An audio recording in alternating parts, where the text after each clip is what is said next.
"Is that your jacket, old man?" The words sliced through the rain as a black Harley came to a halt outside a quiet highway diner. A leather-clad biker, smirking, stepped off his bike and swaggered toward the doorway, where an older man stood, jacket zipped up to his throat, silent, unmoving. Without warning, the biker yanked at a faded patch sewn onto the jacket's chest. He laughed cruelly, thumbing the insignia like it was a joke. "Looks worn out. Bet you don't even know what that is." The veteran didn't respond. He simply stared. The air inside the diner thickened. Silverware stopped clinking. Conversations halted, eyes turned. The biker strutted away triumphantly, the patch now dangling loose in his hand like a trophy until his girlfriend leaned in with a pale face and whispered, "That belongs to his son. He was a SEAL." The biker blinked, confused.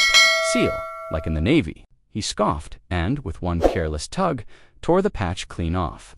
It fluttered to the wet pavement like a piece of trash. The veteran's jaw clenched. Still, he didn't react. He didn't pick it up. He just stood there, the rain soaking through his history, his memories, his silence. But inside him, something cracked 2 decades earlier. That same man had watched his boy, barely old enough to shave, stand tall on graduation day. Uniform, crisp eyes blazing with purpose. "I'll make you proud, Dad," he'd said, chest puffed with honor. That boy became a SEAL, trained hard, vanished into the world of shadows, danger, and sacrifice. He came home less and less, and when he did, his eyes held the weight of things he couldn't speak about. The father never asked. He just waited. That patch wasn't decoration. It was a reminder, a badge of pride and pain back in the present. The diner hung in heavy silence. The biker was halfway back to his seat when a gruff voice cut through the tension. "That patch, it ain't just cloth to him, kid." A thick, weathered man slid off a stool at the counter and walked over to the veteran's side, his tone quiet but firm. "You wrecked more than a jacket. That's his son's unit. That's a lifetime. That's sacrifice you don't even have words for." The biker's grin faded. He looked down at the patch in his hand. For the first time, uncertainty crept into his eyes. The waitress, still shaken, walked over, picked up the torn patch, and held it toward the biker. "You hold that now. You helped fix what you broke," she said, voice soft, but with steel underneath. Outside, the rain turned to mist. The veteran sat beneath the awning, needle in hand, fingers slow but practiced, repairing what he could with quiet dignity. The biker approached, hesitant. He didn't speak. He just stood there, watching the old man stitch the past back together. When he finally extended his hand and returned the patch, his voice was almost a whisper. "I'm sorry." The veteran nodded once, not out of forgiveness, but out of recognition. Some things didn't need words. That night, the biker sat alone in a roadside motel, the weight of the day pressing down on him.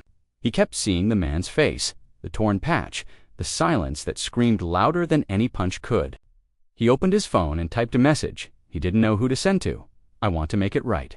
He hadn't known what that jacket meant, but now he did, and it haunted him. At sunrise, he walked into a small-town craft store, found a wooden plaque, a folded American flag, a blank card. He wrote carefully, with respect from one dad to another. Then he rode back to the diner. The veteran was there, like he always was.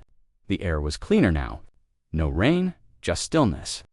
The biker stepped forward, holding the items in both hands. "For your son, for your service, for my ignorance." The old man looked at him, long and hard. Then, slowly, he took the plaque, the flag, the card. His eyes didn't soften, but they didn't harden either. He simply nodded. The jacket, patched now but not perfect, still bore a scar where the rip had been. Some things heal. Some things leave marks. But what mattered wasn't perfection, it was respect. And in that exchange, something was repaired that couldn't be stitched. Pride isn't about looking tough. It's about carrying weight you didn't ask for. That patch wasn't just cloth, it was memory, honor, blood. And while a biker's ignorance tore it apart, his remorse helped stitch back something deeper. Before we end this story, let us know in the comments where you're watching from. We actually read every single one. If this story touched you, hit like, subscribe, and tell us how it made you feel. Your words matter more than you think.